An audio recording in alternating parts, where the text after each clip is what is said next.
안녕하십니까. 8.15TV의 윤정주입니다. 벌써 6월입니다. 이제 상반기 마무리할 그런 시점이 됐는데요. 올해 상반기에도 시장의 변동성은 상당히 커졌습니다. 고점 부분에서 변동성이 확대되면은 조정에 대한 우려감도 있겠습니다만 원체 주변 요건도 좋고요. 수급도 긍정적이기 때문에 오늘 하루의 조정 좀 감내하면서 이겨나가야겠다 이렇게 말씀드리겠습니다. 오늘도 여러분들을 위해서 세 가지 파트로 준비를 했습니다. 시황과 업종 그리고 여러분들의 기술적인 분석을 통한 여러분들 핵심적인 여러분들 시장에 대응하실 수 있는 방법 알려드릴 테니까 끝까지 시청하셔서 좋은 정보 얻어가시기 바랍니다.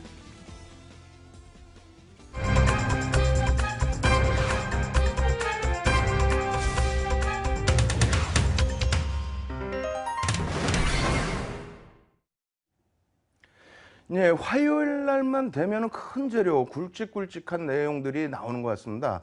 지난주에는 또 삼성그룹에 대한 지배구조 개선에 대한 삼성그룹주들의 흐름, 이러한 부분이 시장에 조금 몰림 현상, 쏠림 현상을 좀 지배적으로 가지고 왔다라고 한다면 오늘의 기준에서는 현대차그룹주 상당했죠. 장중의 하락폭이 대체적으로 10% 이상까지 확대되면서 전체 시장의 지수도 한 11포인트 이상을 현대차 그룹에서만 눌러내리는 그런 모습을 나타냈습니다. 어찌됐건 현대차 관련해서는 두 번째 파트에서 소개를 드리고요. 첫 번째 시간에는 전체적인 시장의 흐름 여러분들께 분석을 해드릴 텐데 오늘도 어쩔 수 없이 환율과 금리 얘기가 주축이 될 것 같습니다. 자, 일단 준비해놓은 자료 화면 놓고 보면 설명드리겠습니다. 자, 지금 환율 부분에 있어서 굉장히 말들이 많아요. 오늘 당장 현대차 그룹에 대한 그런 흐름, 엔화의 약세 부분이죠. 엔화의 약세 부분과 또 유로화의 약세 부분, 이러한 부분이 상당히 좀 어렵게 시장을 이끌어가고 있는데 우리가 이제 실질 실효 환율이라는 것을 좀 집중해서 놓고 보셔야 될 필요가 있습니다. 지난달에도 언급이 됐었고 이번 달에도 계속 언급이 되는데요. 이 실질 실효 환율, 이것이 무엇이냐면 우리가 흔히 얘기하는 명목 환율이 있죠. 그 명목 환율에 물가 수준 등을 포함한 실질적인 화폐 가치 부분을 설명한 것이다. 이렇게 놓고 보시면 되겠어요. 그래서 명목 환율 대비해서 비교적 조금 더 세부적인 내용까지 놓고 볼 수 있는 그러한 환율이라고 볼 수가 있겠는데, 자, 이러한 그림 놓고 보시면요. 이렇게 되어 있죠. 2012년 4월입니다. 2012년 4월인데 실질적으로는 2012년 5월이 맞을 거예요. 2012년 5월부터 해서 2015년 4월까지의 기준, 그 기준에서 실질 실효 환율 기준에, 물론 명목 환율도 우리가 흔히 얘기하는 원달러 환율이 얼마쯤 되겠느냐 이러한 기준 잡았을 때 실질 실효 환율은 그거보다 한 단계 더 위에서 놓고 보는 환율이라고 말씀드렸죠.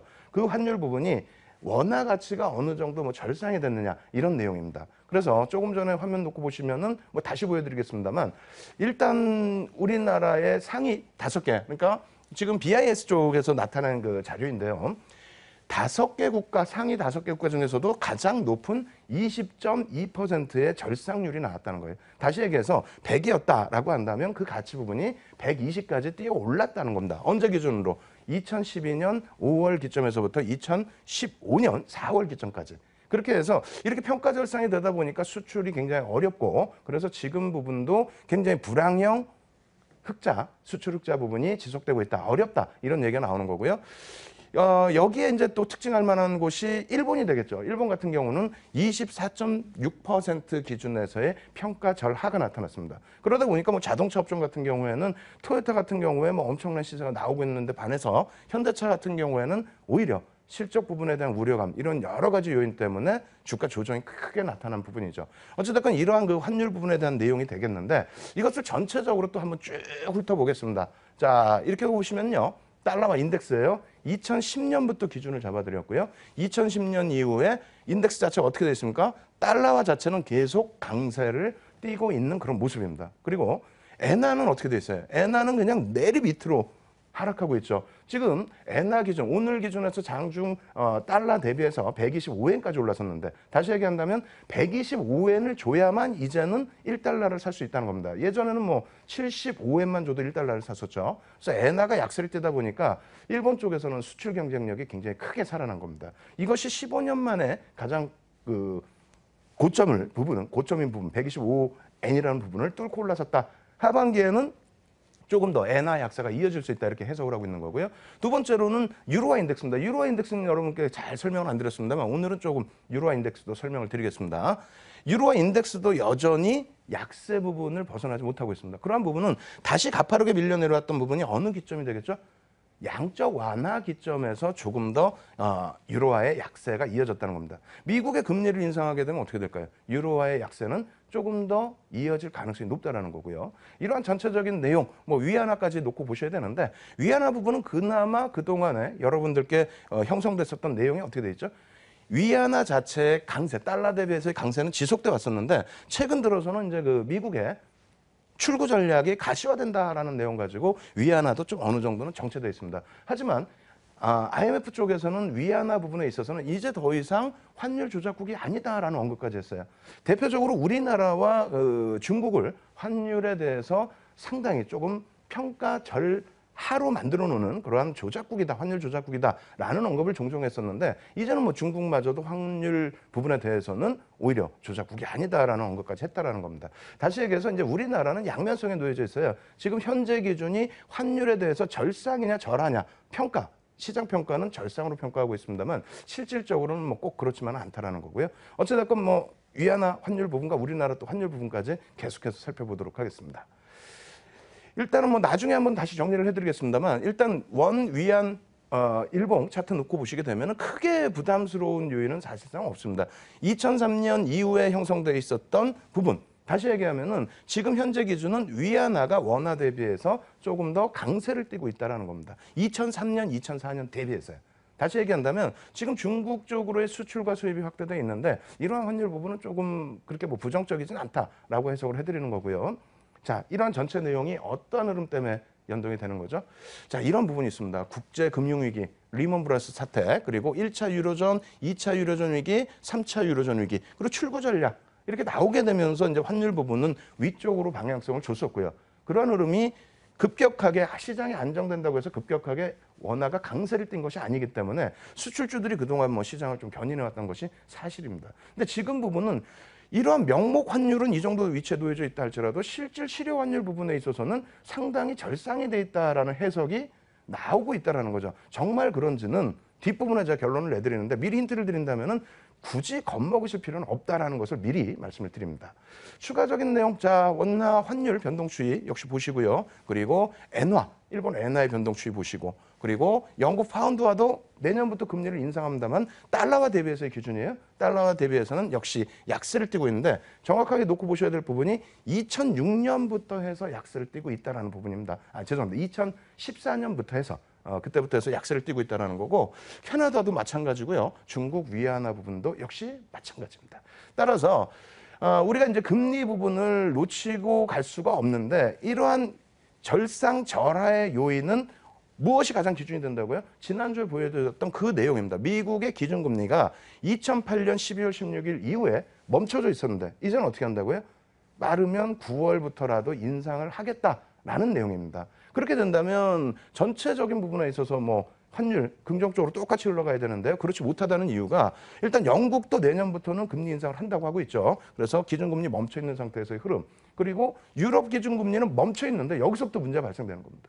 미국은 금리를 인상을 하는데 그렇다면 똑같은 국가에서 똑같은 환율의 흐름이 나와야 되는데 유로화가 약세를 띠는 이유는 이쪽은 금리는 내릴 만큼 다 내렸습니다. 그러고 나서 이제 더 이상 할 게 없으니까 양적 완화를 단행해 버리는 거죠.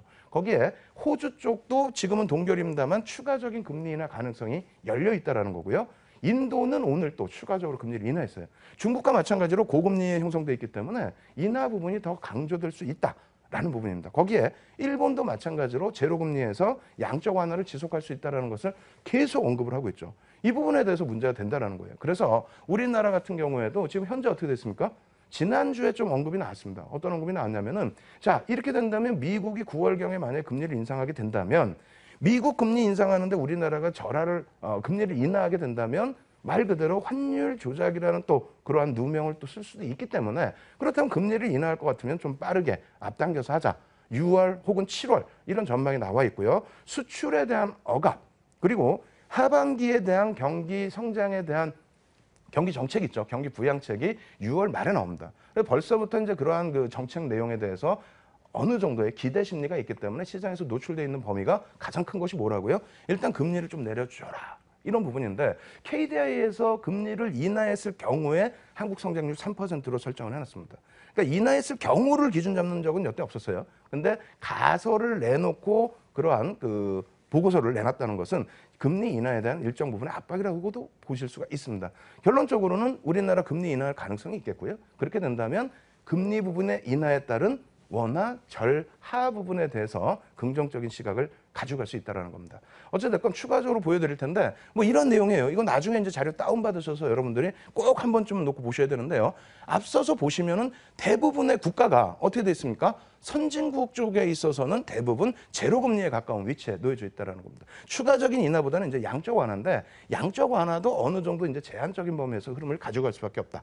그리고 여타 뭐 인도 같은 경우는 추가 금리를 인하했습니다만 인도라든가 중국이라든가 이런 쪽, 뭐 브라질이라든가 이런 쪽은 금리를 조금 더 내릴 수 있고 러시아 같은 경우는 지금 어떻게 돼 있어요? 루블화가 굉장히 절하가 돼버렸죠. 너무 크게 절하가 되다 보니까 러시아 같은 경우는 오히려 지금 150bp까지 내린 그 금리 인하 부분에서 다른 정책도 어느 정도는 고민을 할 겁니다.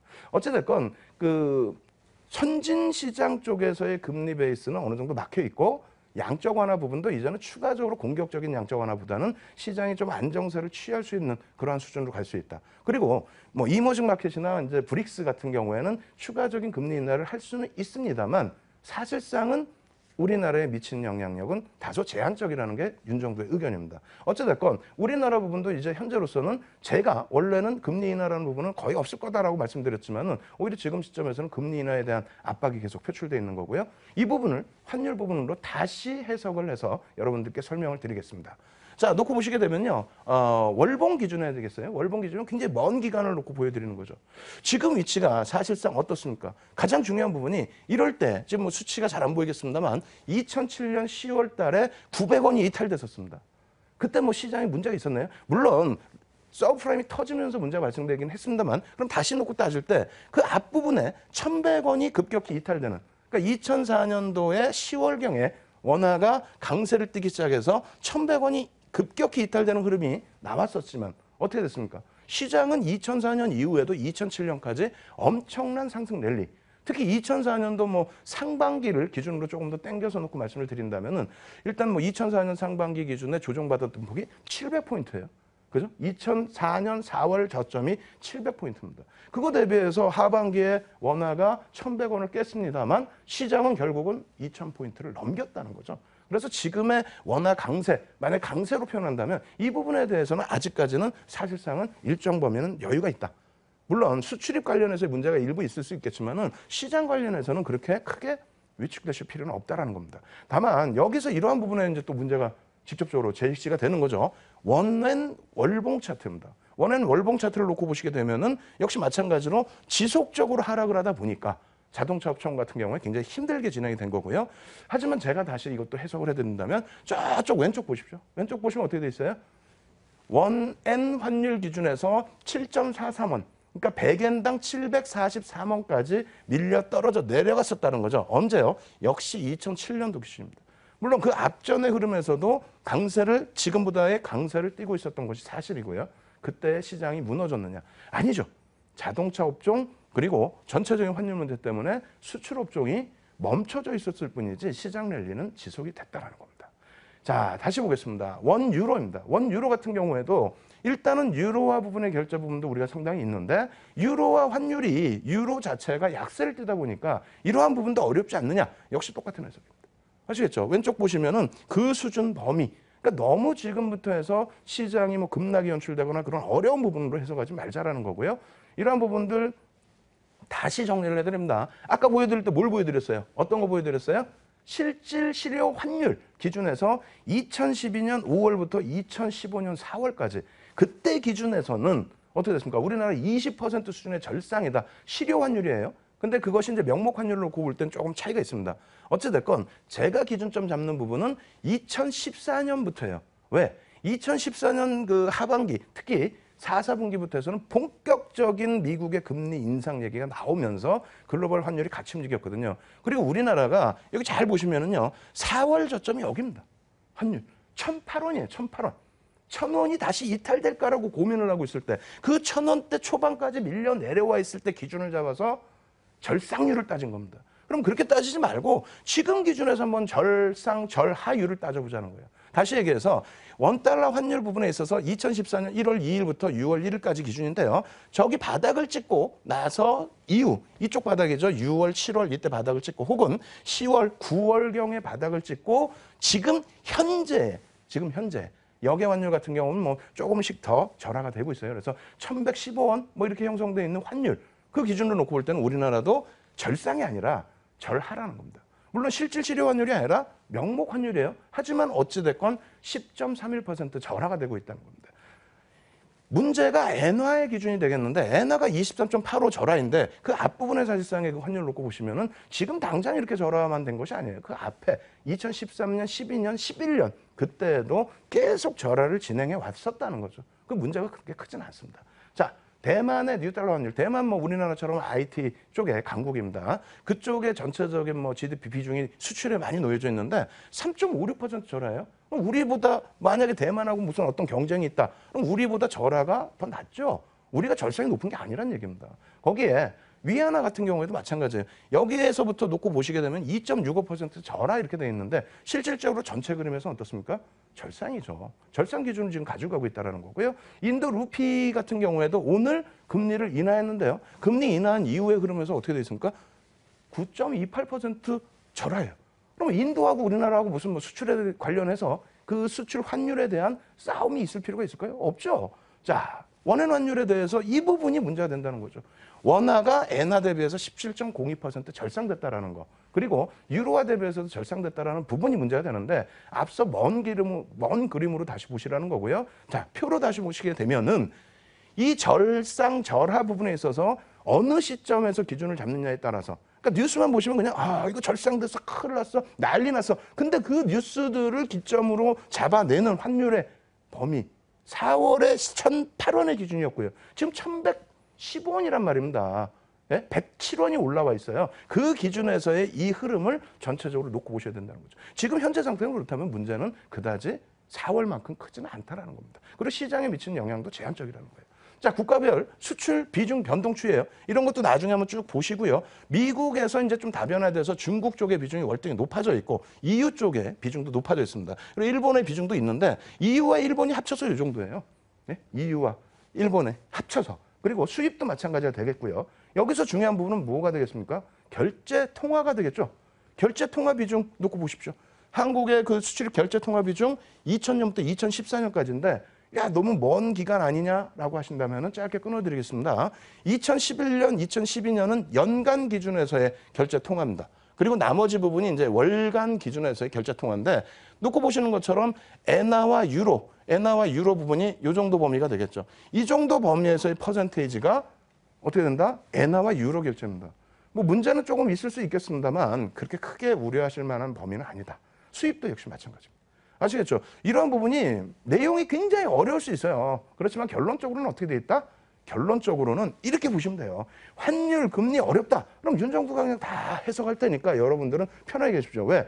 윤정부보다 더 유능하신 분들이 다 분석해서 내놓지만은 시장에서는 어떻게 돼 있어요? 우리는 시장에서 그날 게 중요한데 4월 달 저점 찍고 있는 1,108원 기준, 그런 기준에서의 환율을 논하고 있으면 안 된다는 거죠. 지금 현재 1,115원 하고 있는 환율, 그리고 삼성전자가 150만 원을 찍을 당시의 환율이 1,130원입니다. 15원뿐이 안 남았어요. 금리 인하하면 어떻게 되겠어요? 그 환율 올라가겠죠. 그럼 삼성전자 그 환율 기준에서의 가격 되찾을 수가 있지 않습니까? 엔화 부분이 문제가 있다면 원달러 환율 놓고 보시면 된다는 거고요. 전체적인 수급 부분도 제 해석이 만약에 크게 문제가 있다, 잘못됐다라고 한다면 주도 세력의 수급이 바뀌어야죠. 예를 들어서 외국인이 공격적으로 시장을 부정적으로 보고 매도를 한다든가, 혹은 기관이 공격적으로 매도를 한다든가, 그 부분에 대해서 표 준비해봤습니다. 일단 매번 보여드리는데 매번 이제 업데이트한 거예요. 2014년 10월부터 해서 금리 인상 또 환율 변동폭 상당히 커졌죠. 외국인들 어떻게 돼 있습니까? 2015년 1월까지 매도인 것처럼 보여집니다만 자사주 매입이 크게 들어왔었다는 거죠. 포트 정리였고요. 그 밑에 부분 어떻게 돼 있습니까? 내리 순매수예요. 이번 달도 지금 내리 순매수. 오늘 현대차 공격적으로 4,700억 정도 매도한 것 감안하면은 그 부분에 있어서도 내리 순매수입니다. 죄송합니다. 4,700억이 아니라 거래 대금이 한 4,700억 됐고요. 1,000억 이상의 매도를 했죠. 외국인들이. 그러한 부분에 있어서도 오히려 오늘 기준에 매수 기조가 시장에서 연출됐기 때문에 긍정적이다. 그리고 기간은 매도처럼 보여집니다. 투신권에서 매도했기 때문에. 하지만 오히려 연기금은 어떻게 됐습니까? 내리 순매수입니다. 11월에 820억 매도한 거 빼고는 내리 순매수, 지금까지도 순매수. 그럼 양쪽에서 쌍끌이를 하고 있다? 그것이 지표상으로 다시 차트상으로 놓고 보시면 이런 그림이 되겠죠? 어떻게 돼 있어요? 상당합니다. 지금 이 박스권에 넣어드린 부분 4월 10일부터예요. 4월 10일 자리까지 되밀어놨어요. 거의 그 수준까지 되밀어놨어요. 이거 어떻게 할 겁니까? 4월 10일부터 해서 들어 올려놨었던 매수 강도, 이쪽에서의 매수 강도, 그리고 추가적인 반등이 나올 때 매수 강도, 그것을 합산하면은 외국인이 6조, 연기금이 1조 5천억 수준, 합산해서 7조 5천억을 여기서 매수했다는 거예요. 엄청난 겁니다. 엄청난 거예요. 예전에 상승 랠리 있을 때 한 달에 2조, 3조만 매수를 해도 시장의 상승률은 어마어마했죠. 그죠? 그런 걸 감안했을 때 이 박스권에서 평균 2130포인트의 외국인과 연기금이 쌍끌이로 7조 5천억 매수했다? 지금 시장 어렵더라도 힘내십시오. 지금 시장 끝난 거 아닙니다. 힘드시면 월봉 차트 보시고요. 글로벌 시장, 사상 최대의 고점 행진하고 있는 글로벌 시장 놓고 보십시오. 그렇다면은 여러분들 부담이 없을 겁니다. 아시겠죠? 그렇게 놓고 보시고 마지막으로 그럼 이 상황에서는 어떤 종목을 놓고 보셔야 되는지를 설명드릴 텐데 기존에는 뭐라고 그랬어요? 기존에 말씀드린 내용은 지난주에 수출주 그리고 금리 관련해서 금융주 또 증권주 이런 거 놓고 보자고 말씀드렸잖아요. 역시 뭐 금리 수혜주 뭐 이런 거 다 따져보실 수 있는데 오늘은 시장에서 가장 큰 하드가 된 게 엔화 부분이잖아요. 엔화 부분이기 때문에 엔화가 계속 약세를 띠고 원화에 대한 평가 절상에 대한 언급이 있다라고 한다면 엔화 부채가 많은 기업, 일본 수입이 많은 기업, 일본 여행 기업 뭐 이런 쪽에 뭐 지금 뭐 메르스 문제가 불거지긴 했습니다만 그러한 부분의 심리적인 요인을 벗어날 수 있다면 이러한 종목군들에서 놓고 보셔야죠. 이 종목이 너무 많죠? 굉장히 어려우시죠? 그래서 말씀드립니다. 그래서 오늘도 여전히 마찬가지로 시청하시는 분들 시간이 끝나면 방송이 끝나면 11시부터 8.15 TV를 통해서 여러분들께 무료 교육방송 진행해 드릴 겁니다. 시가총액 뭐 1조 이상짜리 종목에 대한 향후 추세 부분 정확하게 또 AS 해드릴 테니까 많이 참여하셔서 이 정보 내용 가지고 가시고요. 내일도 있습니다. 내일도 장중에 교육방송 진행해 드립니다. 그래서 지금 첫 번째 시간의 시황이 지난주에도 조금 길어졌고 이번 주에도 길고 내용도 좀 많이 어려운 부분이 있는데 다시 결론 내드립니다. 엔화 부분과 그리고 금리와 환율 부분에 있어서의 모든 문제점은 맡겨놓으십시오. 맡겨놓으면 제가 지금 현 시장에 맞게 분석을 해드릴 거고요. 그에 대한 업종군들은 지난주와 이번 주 여러분들이 확인하시면서 오히려 좋은 공략 포지션을 잡아나가실 것을 권해드립니다. 첫 번째 시황 시간은 이렇게 해서 마무리를 해드립니다.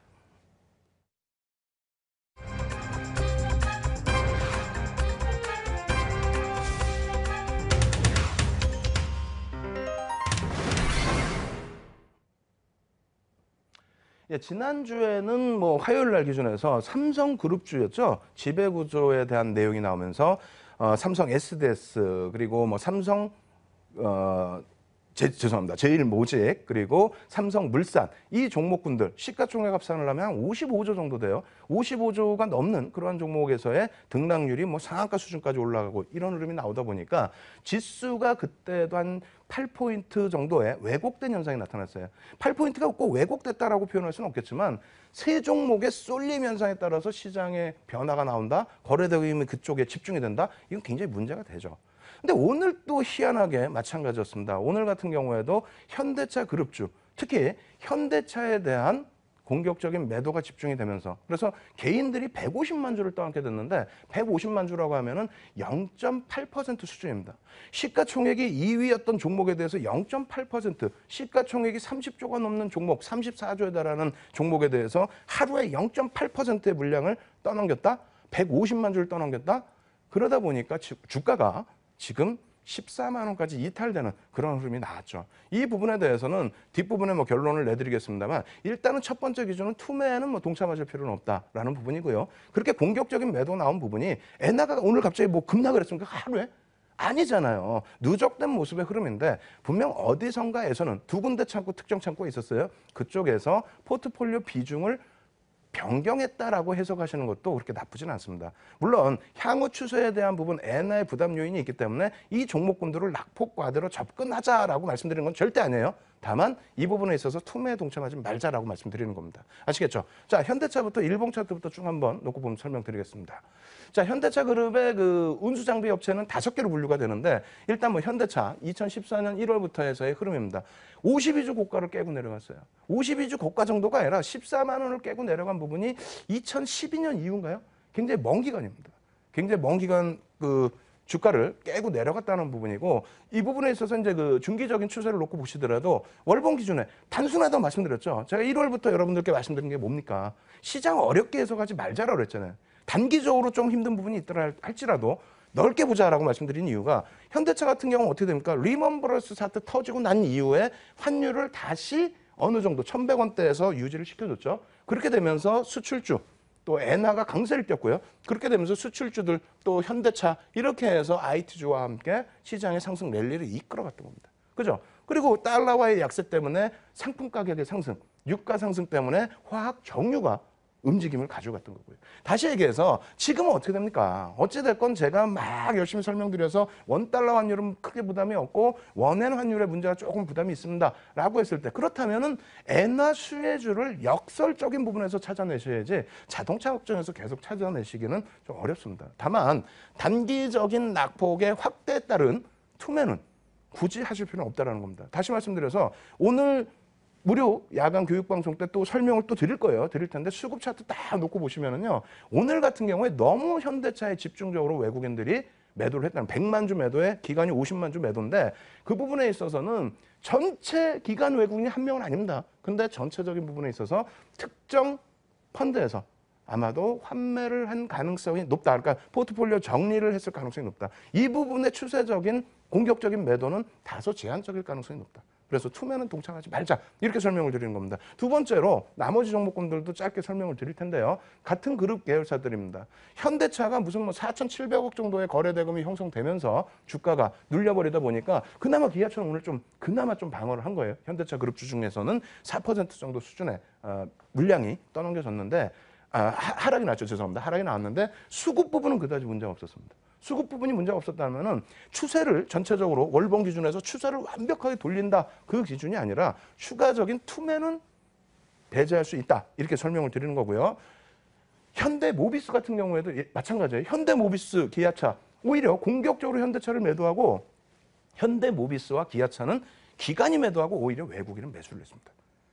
엇갈린 행보의 흐름이 나왔다는 거예요. 그래서 펀드멘탈적인 요인보다도 현대차에서의 급락에 따른 연동폭이다. 이렇게 해석을 하시는 게 맞겠고요. 현대 모비스도 역시 급격하게 돌리는 흐름은 다소 제한적이다 할지라도 투매는 멈추자. 시장 수익률 정도로 놓고 보자. 시장 어떻게 된다고요? 위로 올라간다라고 말씀드렸잖아요.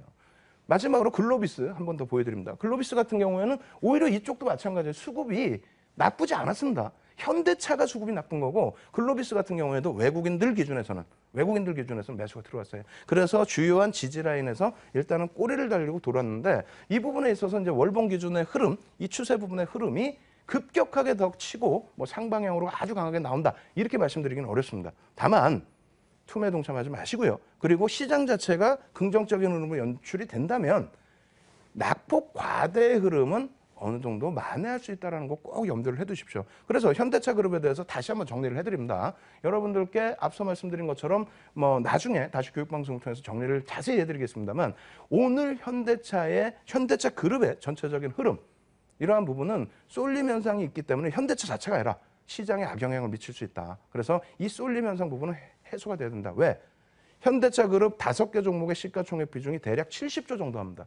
70조에서 장중에 오늘 밀린 게 10% 정도 하락을 했다라고 한다면 그럼 어떻게 되겠습니까? 시가총액 지금 우리나라 코스피가 1,300조 정도 하니까 10포인트, 11포인트를 현대차 그룹 5종목이 끌고 내려갔다는 거예요. 그렇게 되다 보니까 나머지 종목에서도 조금씩의 투매가 나오고 특정 업종에만 또 쏠림 현상이 나와서 수익률 게임, 변동성의 확대 이렇게 진행이 됐는데 이 부분만 우리가 좀 이겨나가자. 지금 6월이기 때문에요. 이러한 부분들 정책적인 효과 이러한 부분으로 이겨나가게 된다면 시장의 안정세를 찾게 된다면 어떻게 된다고요? 시장은 주도주의 흐름 속에서 안정적인 고점 돌파 시도가 나올 수 있다. 이렇게 설명을 드립니다. 이렇게 해서 이제 현대차 부분 더 궁금하신 부분이 있으시면 나중에 다시 질문 주시고요. 자, 이제부터 또 중요한 어떤 업종을 어떤 종목을 놓고 봐야 될지 부분에 대해서도 설명을 드립니다. 일단 정책적인 부분 어떤 부분이 있다고 그랬어요. 정책적인 부분에 있어서 가장 중요한 부분 중에 하나. 배당이라고 그랬잖아요. 배당. 여러분들 투자자를 위해서 배당을 증가시켜라라는 부분도 있지만은 또 한 가지 그럼 뭐라고요? 세수의 증대 효과. 이러한 부분으로도 가져갈 수 있다는 겁니다. 그래서 2000년 이후에 이익잉여금에 대해서는 세금을 면제를 해줬는데 이제부터는 다시 배당을 안 하고 뭐 자사주 매입을 안 하면 세금을 부과하겠다 이렇게 얘기를 했죠. 그러다 보니까 이제 배당을 좀 공격적으로 해주게 됐는데 이 정책 부분이 계속 강화될 가능성이 있습니다. 그래서 중간 배당주들에 대한 시각도 더 크게 개선이 돼야 된다는 거예요. 그래서 오늘은 배당 관련해서도 조금 지루하신 감이 있겠지만은 짧게 설명을 드려보도록 하겠습니다. 자, 첫 번째 기준은요. 고배당 지수가 있어요. KRX 고배당 지수는 뭐냐면 50개 종목 거래소와 그러니까 유가증권 시장과 코스닥 시장을 합산을 해서 배당 수익률이 높은 50개 종목을 구성을 해서 지수를 만들었다는 거죠. 그럼 이게 뭐가 중요하냐면 이 지수 추종을 하는 펀드 상품이 발행이 된다는 겁니다. 그럼 그 펀드 상품에 자금이 유입이 되죠. 그럼 이 종목군들에 대해서 신규 매수세, 기존 매수세 이러한 부분이 형성되기 때문에 수급 요인에 있어서 굉장히 이 고배당주들에 대해서 긍정적이고 향후에 추가적인 배당 성향 부분이 높아질 수 있기 때문에 역시 여기에 포함되어 있는 종목군들이 중요도를 가져갈 수 있다는 거죠. 근데 가장 중요한 것은 뭐라고요? 가장 중요한 것은 이 정책이 어떤 방향으로 갈지의 부분이고 어떤 종목을 편입해야 될지의 기준입니다. 그 부분 마지막 부분에 설명을 드리겠습니다. 자, 두 번째로 놓고 보시면은 이 심사 기준 이러한 내용 나중에 한번 차분하게 놓고 보시고요. 이러한 것을 거쳐서 나타내 준 부분이 이러한 종목이 현재 고배당 종목으로 편입이 돼 있다는 겁니다. 휴캠스까지. 그렇게 돼서 중간중간에 이렇게 바뀌었어요. 6개월에 한 번씩 바뀝니다. 6개월에 한 번씩 이 종목군들이 바뀌었고 이러한 종목군들, 바뀐 종목군들은 어떻게 됐다? 굉장히 긍정적인 시세 흐름이 나왔다. 기본적인 시세 흐름 긍정적이다. 그렇게 놓고 보시고 코스피 고배당주 무슨 말인지 아시겠죠? 코스닥과 합산을 한 게 아니라 코스피의 기준에서만 또 50종목을 선정해서 만들어 놓는 그런 지수가 되겠습니다. 그래서 이러한 부분에서도 역시 마찬가지로 긍정적인 흐름을 가지고 갈 수 있는 종목군들이 편입돼 있다는 거고요. 그다음 마지막으로 코스피 배당 성장입니다. 고배당이 아니라 배당을 계속 늘려나갈 수 있는 종목군들, 성장성이 있는 종목군들을 기준으로 해서 역시 50종목을 설정을 해서 이렇게 집어넣어놨다는 거예요. 근데 여기서 이렇게 보여드리면 문제가 뭐죠? 이거 뭐 어떻게 하라고? 라는 생각을 하실 수 있어요. 그래서 정리를 해드리는데 6개월에 한 번씩 변경을 한다고 했잖아요. 이번에 변경하는 것이 다음 주 목요일 이후, 정확히 표현한다면 다음 주 금요일부터 배당지수 종목이 바뀝니다. 바뀌어요. 그래서 앞서 말씀드린 그 선정 방식대로 바뀌게 되는데 정책, 핀테크만 정책이 아니에요. 배당 정책 이런 부분도 정책이라고 그랬죠. 그래서 아모레지와 아모레퍼시픽이 지금 조금 힘든 부분이 있긴 합니다만 K탑 30에 대한 정책 부분 효과, 배당에 대한 정책 지금 효과 이 부분이 결과적으로는 어떻게 됩니까? 자, 놓고 보시죠. 신규 편입 예상 종목입니다. 코스피 배당 성장 50지수에 신규 편입이 예상되는 종목. 그리고 추가적으로 좀 놓고 보시면은요. 우선주는 좀 넘어갈게요. 자, 고배당 50지수 신규 편입 예상 종목. 앞서 보여드린 그냥 일반 유가증권 시장의 50종목과 그리고 코스피 고배당 50지수 종목 다르다는 거죠. 그리고 겹치는 종목도 분명히 있습니다. 거기에 고배당 50지수 신규 편입 종목. 이 종목군들을 놓고 보셔야 되는데 이렇게까지 말씀드리면은 다시 정리해드리면 자, 저 많은 종목 중에 어떻게 하느냐 힘들다 어렵다 여러 가지 말씀하실 수 있습니다. 그래서 다시 정리를 해서 말씀드립니다. 일단 어떻게 된다고요? 오늘 전체 두 번째 시간 기준에서 현대차 그룹주에 대한 부분 투매하지 말자. 그리고 현대차의 공격적인 매도 부분은 일시적일 가능성이 높다라는 부분을 강조를 드린 거고 나중에 반등이 나왔을 때 뭐 비중 축소라든가 이런 전략을 새로 정리하자 이렇게 말씀드립니다. 두 번째로는 정부 정책 부분인데 핀테크나 이런 그 단순 테마 뭐 그런 기준에서만 놓고 보시지 마시고 배당 정책 이러한 부분도 놓고 보셔야 된다. 근데 배당 정책에 대한 종목이 너무 많죠. 이 부분에 대해서는 어떻게 한다고요? 오늘 11시에 여러분들께 815TV를 통해서 무료 교육 방송을 진행해 드립니다. 교육 방송을 통해서 여러분들께 고배당 종목에 대한 전략 부분 아주 자세히 말씀드리고 내일 장중에는요. 장중에도 역시 무료 교육 방송 오픈해서 여러분들께 이 종목군들에 대한 전략 핵심 또 포인트 이러한 부분을 교육을 해드리도록 하겠습니다. 그래서 오늘 두 번째 시간 종목 관련된 내용은 여기서 마무리를 지어드리도록 하겠습니다.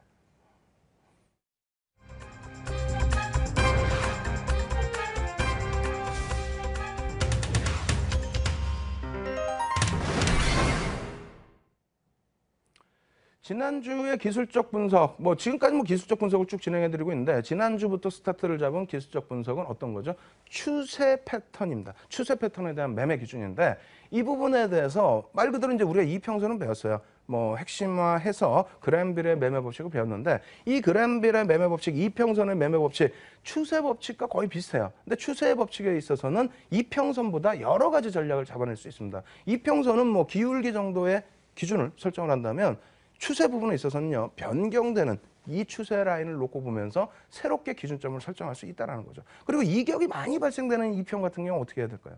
이격도 급등이 나와서 많이 발생됐어요. 혹은 급락이 나와서 많이 발생됐어요. 그럼 그 이격 줄이는 범위의 기준을 설정해야 되는데 거기에 추세 부분을 같이 놓고 보시게 되면 참 쉽게 접근할 수 있다. 이렇게 말씀을 드립니다. 자, 다시 지난주 복습도 기준을 잡고요. 같이 놓고 보면은요. 이렇게 돼 있어요. 기술적 분석의 종류 어떻게 돼 있죠? 이동평균선 우리가 배웠습니다. 그리고 저항선, 지지선도 배웠어요. 여기에 이제 추세선에 대한 부분을 추가적으로 여러분들께 말씀을 드리는 거고 패턴 분석에서는 1번씩 캔들 배웠죠? 지표 분석에서는 보조 지표는 아직 배우지 않았습니다만 주가와 수급 부분에 대한 주도주에 대한 공략 배웠습니다. 그렇게 해서 이 부분 좀 더 추세 분석 세분화 시킨다면은 추세라는 거는 관성의 법칙이에요. 한쪽 방향으로 쭉 밀고 나가려는 성질. 그 성질을 이용해서 분석해서 포트폴리오 편입을 하고 고점 저점 잡아서 차익 실현 혹은 재편입 구간을 설정하자. 이렇게 말씀을 드리는 거고요. 추세 분석의 종류에는 지난주에 배웠던 지지선과 저항선 그리고 그 전에 배웠던 이평선 이렇게 있습니다. 그리고 지금 배우는 오늘 배울 추세선이 있고요. 나중에 갭과 반전일 되돌림도 공부를 할 겁니다. 그래서 갭 같은 경우는 계속 강조드린 것처럼 아일랜드 갭이 나온 LG화학 같은 경우에 저 바닥에서부터 한 40%, 50%의 상승 내리가 나와버리죠.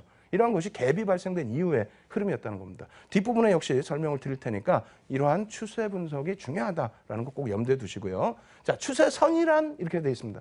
이번 주부터 이제 배우는 내용이에요. 오늘 배우는 내용인데 의미 있는 두 고점이나 저점을 연결해 놓고 그것을 바탕으로 해서 앞으로 향후 주가가 어떻게 진행이 될 건지 그것을 미리 예측하는 그러한 선이 되겠습니다. 그래서 종류에는 또 여러 가지가 있어요. 추세선의 종류에는 상승 추세선, 당연히 윗방향으로 오르는 상승 추세선이겠죠. 하락 추세선, 아랫방향. 그리고 평행 추세선, 박스권의 흐름 이렇게 세 가지로 좀 나눠질 수가 있고요. 상승 추세선은 여러분들 보시는 것처럼 어떻게 합니까? 저점을 계속 높여나가고 고점도 역시 높여나가면서의 흐름을 가져가는 거. 너무 쉽죠? 너무 쉽다 보니까 지루하실 수 있는데 계속 보셔야 됩니다. 자, 이렇게 보시면 삼성전자 일봉 차트 어떻게 됐습니까? 예전 과거 데이터이긴 합니다만 상승 추세 라인에 대략적으로 지지 라인을 팍팍 다 찍어주고 가는 흐름은 아닙니다만 추세 라인 부분에 있어서는 어떻게 됐어요? 계속적으로 움직임을 가지고 가고 있죠. 이러한 그 추세 라인을 한번 잘 형성을 시켜서 배우시게 된다면 그리고 여러분들이 이 추세는 여러분들 스스로 그리실 수 있는 거예요.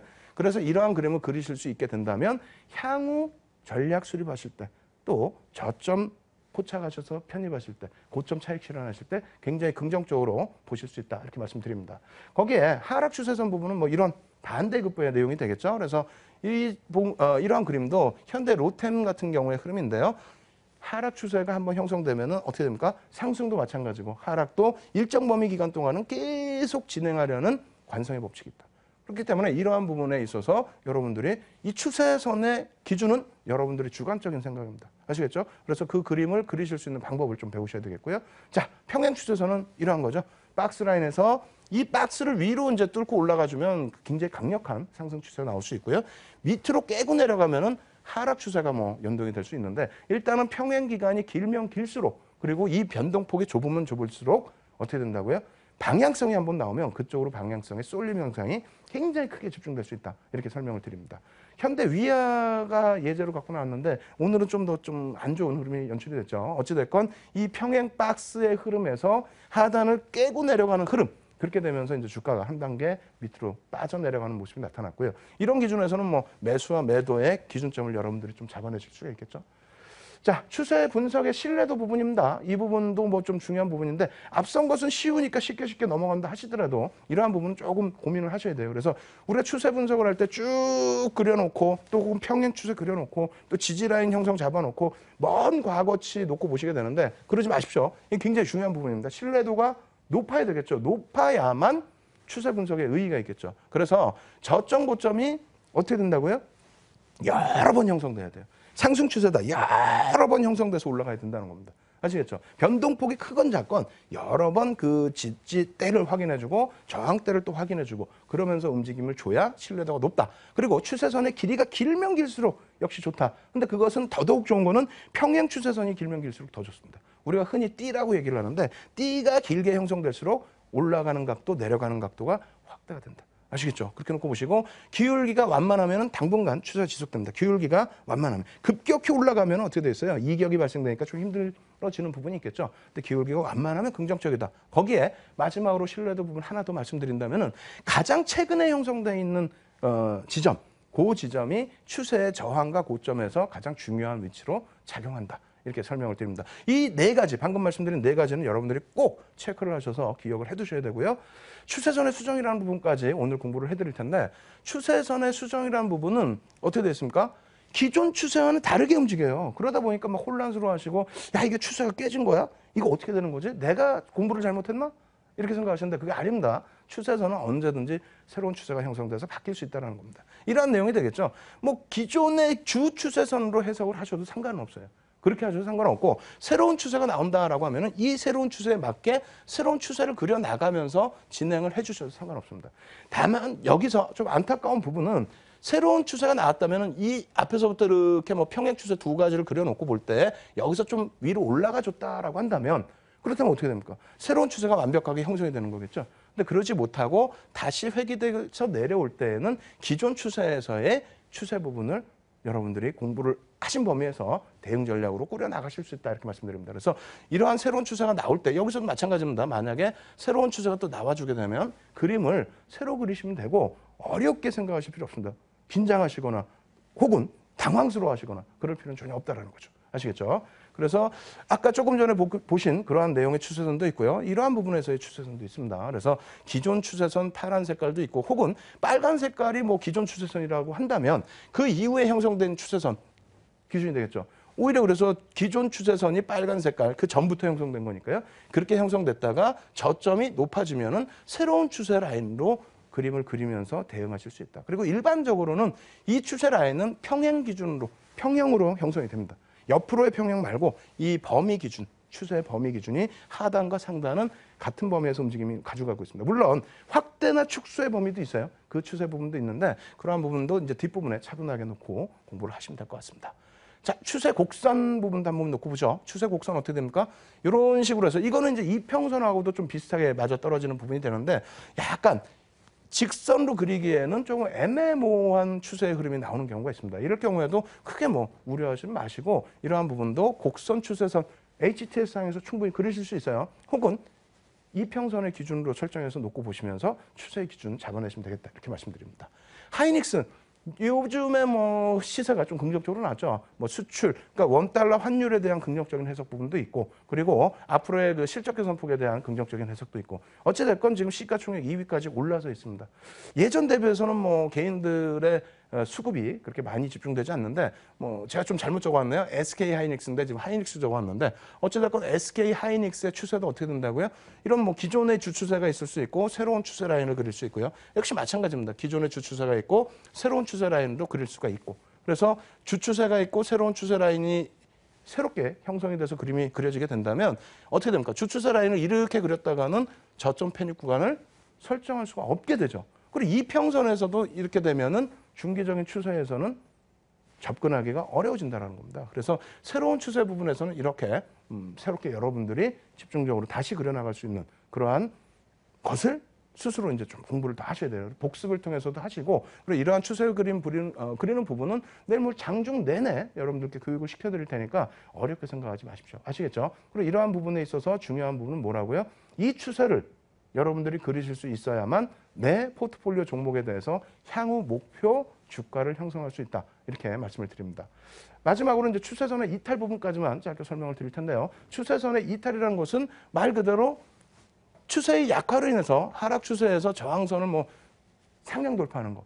추세가 약화됐다라는 거예요. 그러니까 주가의 흐름이 힘들다는 것이 아니고 추세 전체의 흐름이 약화됐다는 거예요. 주가가 막 밀려 내려가서 주가 힘들다 이 약세가 아니고 추세 부분이 내려가면서 이렇게 쭉 내려가는데 여기에서 추세 부분, 저항 부분이 약화되거나 했을 때 이럴 때에는 어떻게 됩니까? 상향 돌파를 하면서 추세선이 바뀐다. 그것은 뭐 이탈이라기보다 뭐 돌파라는 표현도 합니다만 어찌됐건 추세 부분의 이탈 뭐 이런 부분으로 표현을 하겠죠. 그래서 추세의 약화로 역시 마찬가지로 상승 추세에서 지지선이 하향 돌파되는 거. 그러한 부분을 추세선의 이탈이다라고 표현을 한다. 그리고 우리는 이러한 부분을 잡아내기 위해서 사실상 추세에 대한 공부를 하죠. 그래서 추세선의 이탈도 몇 가지가 있습니다. 자, 첫 번째 놓고 보시면은 기존 추세가 잘 움직이는데 여기서 핵심 포인트예요. 조금 지루하실 수 있는데 이제는 좀 핵심 포인트가 잘 보셔야 돼요. 자, 이렇게 추세가 움직였어요. 움직였는데 이러한 경우가 발생되죠. 어떤 경우입니까?